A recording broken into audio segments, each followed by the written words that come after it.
Good evening from the News Radio 1120 and 93.7 FM KPNW studios. I'm Krampus. Some people call me Bill Lundun, but really, I'm Krampus. The look into the news tonight brought to you by Dr. Michael Bratland of Chris Dental, where if you call him today, he'll see you today.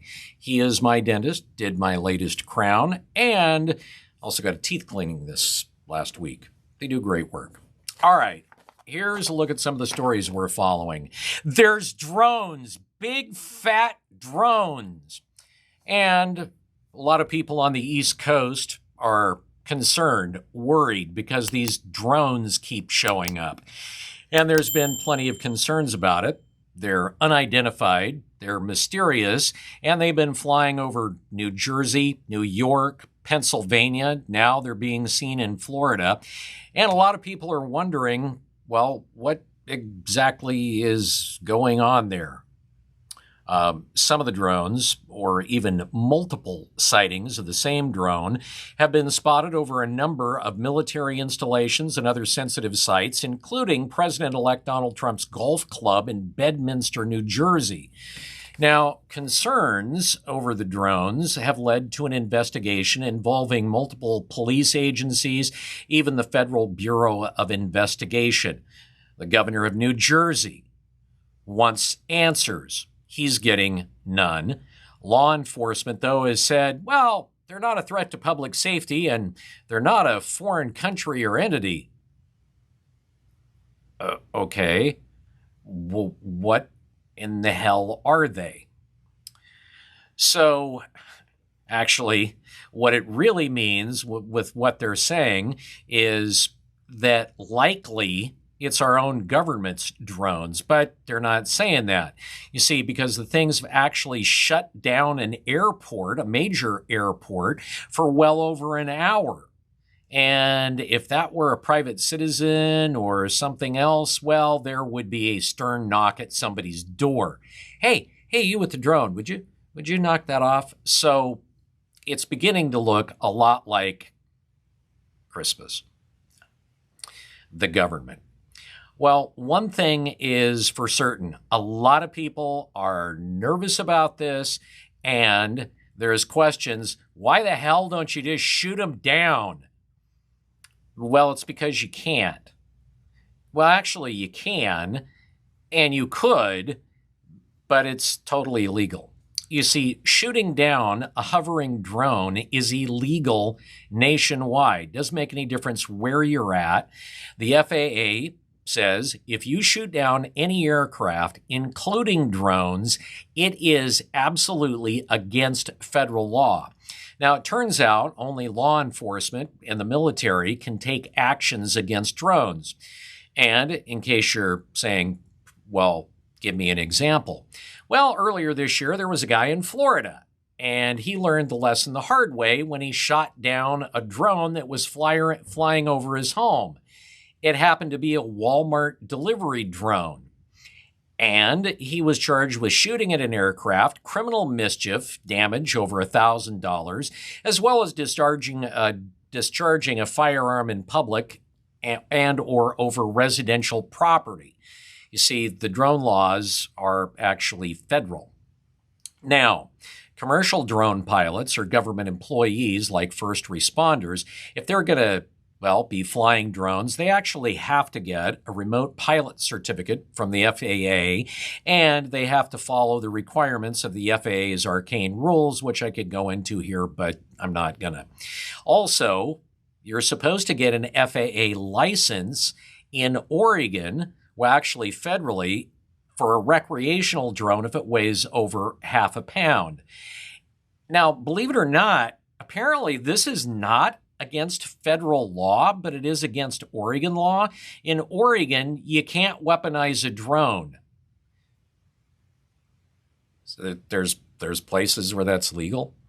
And as far as some other Oregon laws, Oregon House Bill 4066 from 2016 did give property owners and tenants the right to sue drone operators for flying over the property if the operator had flown over the property before and had been told not to by the owner-tenant.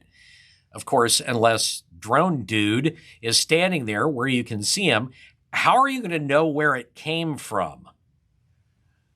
Anyway, well, you probably wouldn't. So you're not protected because Oregon law really doesn't protect citizens unless, of course, they're criminals, and that's a different story. And, well, we may get to something like that shortly. So, really awkward and disturbing numbers.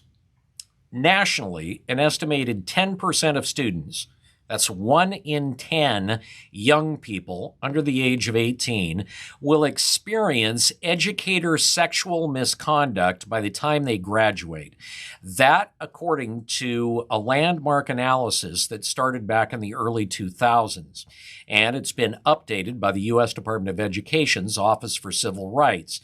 So you're saying, wait a minute, 1 in 10 kids, 10% of the student population in K through 12 in the United States? Yeah, that's millions of kids. So some things to keep in mind. The sexual misconduct against students can range anything from inappropriate content and sending nude photographs to actual sexual assaults and rapes. And that can be perpetrated by any school employee. In Oregon, that 10% average would mean roughly 2 students in every classroom are likely to experience some form of educator sexual misconduct during their academic time here in Oregon. A separate multi-state study, which was done 2 years ago, found a similar percentage, although closer to 12% of students were subjected to inappropriate sexual behavior, particularly inappropriate comments from teachers. And the most common perps? Classroom teachers, coaches, or PE teachers. Nearly 90% are male, and they most frequently target students who are high school girls. So you might be asking, well, why isn't more being done about this? Well, it turns out, according to the study, that a lot of people do complain. And what you need to know is don't report it to the school. Take it to the police, because they actually will do something. Now, we'll look at Oregon, where there have been multiple cases here in Oregon where schools not only didn't investigate, but covered it up. A lot of them didn't even keep records on it, and we only know that because police investigated and actually were able to get corroborating evidence that it was covered up. Let's take a look at a recent case from St. Helens, Oregon, the little bucolic town of St. Helens. It took a $3.5 million settlement, the arrest of 3 teachers in the St. Helens School District before the issue of student sexual abuse even came up for the district to do anything. And the only reason they did is because police were investigating the sexual abuse. And the police, upon investigation, found out that the district knew about it. Not only knew about it, but knew that it had been going on for over 5 freaking years. Now, since the arrest, the school board chair was forced to resign. The superintendent of the school district and the high school principal were let go. And even worse, we're talking about a little tiny school district. Even more teachers may have been involved. That, according to the Department of Human Services here in Oregon, because they're investigating multiple educators who haven't even been arrested yet. Well, new data from the Oregon Health Authority shows 1,833 people died from overdose deaths in 2023, which was an increase of 450 from the previous year. Doing the math, that's about 33% in the increase of ODs. And it was fueled by a combination of opioids like fentanyl and other stimulants like meth. Last year, 53% of overdose deaths involved actually the combined use of some sort of stimulant and an opioid, in many cases fentanyl, that according to the Oregon Health Authority. So, looking at the past decade, now, by the way, they haven't compiled the numbers for this year yet, which is why we're talking about 2023. Over the past decade, Oregon has seen the number of overdose deaths increase. Between 2016 and 19, the number of overdose deaths increased by 23%. Then by 2020, 824 people died of an overdose. Since then, the trend has accelerated to 1,189 people dying in 2021 and 1,383 in 2022. And, for my Oregon friends who like to say, this is not an Oregon problem, it is a national problem. Well, here's an inconvenient fact. Nationally, overdose deaths have dropped. The new data that was released this week from the CDC shows overdose deaths in 2023 nationally dropped 17%. In Oregon, it went up 33%. And that's even with the state providing free Narcan to reverse overdose fatalities. The state provides it free to addicts. And yet the numbers continue to grow. Okay, so with a new year comes new laws enacted by Oregon's overlords, also known as legislators. And here's some of the highlights. Well, there's a new Oregon law that prohibits drug use on public transit. Senate Bill 1553 modifies the crime of interfering with public transportation to include using an unlawfully possessed controlled substance while in or on a public transit vehicle. Yeah, it's bad enough in the state that they had to write a law. Oregon, even after sort of recriminalizing drugs after almost completely legalizing them, still has the weakest penalties for illicit drug use in public than any other state. Now, here in Oregon, we're a compassionate folk until the users actually step on someone else's rights. Then we have no compassion for the victim.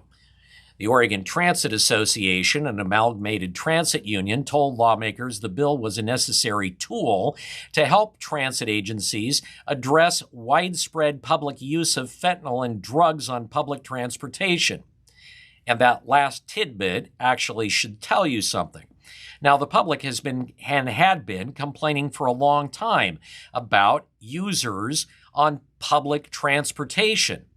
And legislators didn't do anything about it until a union raised the stink. And before that, they didn't care because Oregon legislature only cares about its union sugar daddies. Then you have House Bill 4145 that'll just make you say, what? There are new penalties in Oregon for crushing animal videos. Yes, for making videos where they crush animals. See, it turns out that that wasn't illegal in Oregon under any kind of law, which should lead you to ask, what the hell? So this all came to light when a guy in Prineville was indicted and then sentenced in federal prison for his role in the torture, mutilation, and death of monkeys by crushing them. Local prosecutors said they couldn't pursue charges at the state level because, well, there's no law against it. Well, Oregon lawmakers responded by passing House Bill 4145 that amended state animal abuse laws to create new crimes of encouraging aggravated animal abuse. So, beginning January 1st, creating videos, photos, or other visual recordings of crushing animals is punishable by 5 years in prison and a $125,000 fine. Now, as for another law that actually makes sense, Senate Bill 1508 restricts the Health Evidence Review Commission, the panel that decides what healthcare services are covered by the Oregon Health Plan, from relying on what they call quality of life in general when making coverage decisions. Now, the law forbids the use of quality of life measures, which traditionally discriminate against people with chronic health conditions and also disabilities when they weigh treatments that would be covered by the Oregon Health Plan. You may be asking, why are they doing that? Well, part of the reason they're doing it, that's going to be one of the selling points as this Oregon legislature looks at creating a universal single-payer, yes, state health plan that, well, would essentially be like the Oregon Health Plan for everybody. The one thing about the plan, though, that really does make sense is that it lowers the cap on out-of-pocket insulin costs from $75 a month to $35 and from $225 to $105 for a 90-day supply. And with that, I wish you a Merry Christmas and a Happy New Year from us here at KPNW.